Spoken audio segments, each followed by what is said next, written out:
Here's how to see your Google search history on your iPhone or Android phone. Now let's open up Chrome on your iPhone or Android, or you can also use Safari if you're on an iPhone. Now from here, you have two different ways to see that search history.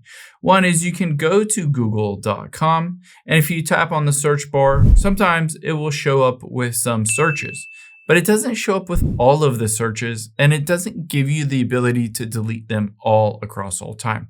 So there is a better option here.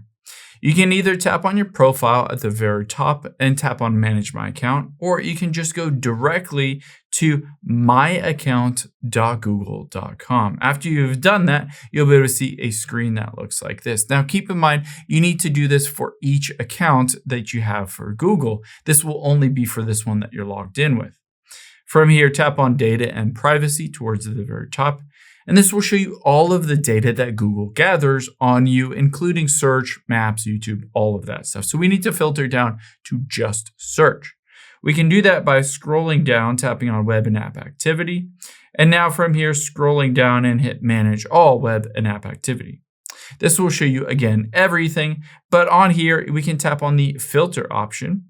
And then we can filter for just search. Now, the nice thing is I can just hit apply here, and this will just show me my searches. I can tap the little X to delete them one by one, or if I wanted to delete all of them, just tap on delete results at the very top right, and then hit confirm. Now, keep in mind, you can always set it to auto delete or just delete for 7 days or yesterday or all time.